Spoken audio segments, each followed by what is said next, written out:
दोस्तों, भारत ने संयुक्त राष्ट्र में म्यांमार के सैन्य शासन को कड़ी फटकार लगाई है। वहां तख्ता पलट के बाद से पहली बार बेहद कठोर शब्दों में आलोचना करते हुए भारत ने हिरासत में लिए गए नेताओं को रिहा करने और हिंसा एवं बर्बरता की कार्रवाई करने से बचने की हिदायत दी है। संयुक्त राष्ट्र सुरक्षा परिषद की आंतरिक बहस के दौरान यूएन में भारत के अस्थायी प्रतिनिधि टीएस त्रिमूर्ति ने भारत का पक्ष रखा है। त्रिमूर्ति ने बाद में अपना बयान ट्वीट भी किया है। इसमें उन्होंने म्यांमार में लोकतंत्र समर्थकों की हत्या पर शोक जताया है और वहां लोकतंत्र की वापसी को लेकर भारत की प्रतिबद्धता का भी इजहार किया है।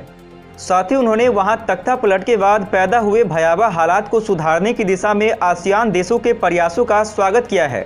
इसमें कोई शक नहीं है कि म्यांमार में सैन्य तख्ता पलट के प्रति भारत के रवैये में यह बड़ा बदलाव है। दरअसल भारत म्यांमार के सैन्य शासन से अपने ताल्लुकात बिगाड़कर चीन को मौका नहीं देना चाहता है।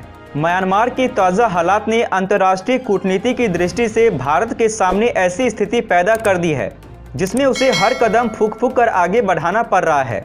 यही वजह है कि भारत ने सैन्य तानाशाही की कड़ी निंदा तो की है, लेकिन अमेरिका, ब्रिटेन, फ्रांस जैसे देशों की तरह म्यांमार पर प्रतिबंधों की धमकी नहीं दी है। चीन पिछले कुछ समय से म्यांमार में अपनी पकड़ बढ़ाने की जुगत में जुटा हुआ है। यही स्थिति तख्ता पलट के बाद भी म्यांमार की सैन्य तानाशाही के खिलाफ कड़े कदम उठाने से भारत को रोक रही है। चीन को काउंटर करने के लिए ही भारत ने म्यांमार के सशस्त्र सेना दिवस में भी हिस्सा लिया है।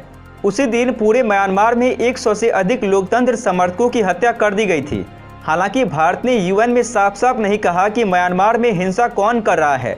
पिछले हफ्ते संयुक्त राष्ट्र महासचिव जनरल एंटोनियो गुतेरेस ने म्यांमार में बच्चों और नौजवानों समेत दर्जनों आम नागरिकों की हत्या के लिए सेना की कड़ी निंदा की है। उन्होंने कहा था कि लगातार हो रही सैन्य कार्रवाई अस्वीकार्य है और इसके खिलाफ दुनिया भर के देशों से संयुक्त प्रतिक्रिया की जरूरत है। इस संकट का समाधान बहुत जरूरी है। हालांकि आंग सान सू की रिहाई और म्यांमार में अपने हितों को लेकर भी उसकी चिंता कायम है। भारत की यह चिंता लाजमी है क्योंकि भारत दुनिया का सबसे बड़ा लोकतंत्र है।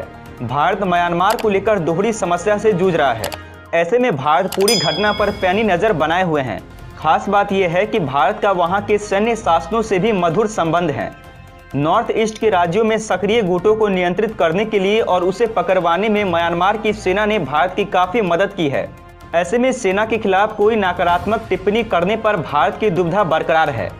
यही कारण है कि भारत सरकार ने म्यांमार में सैन्य तख्ता पलट पर उस तरह की प्रतिक्रिया नहीं दी है जैसा कि अमेरिका और अन्य यूरोपीय देशों ने दी है। भारत ने अमेरिका या अन्य यूरोपीय देशों की तरह सैन्य शासन के खिलाफ प्रतिबंधों की बात नहीं की है।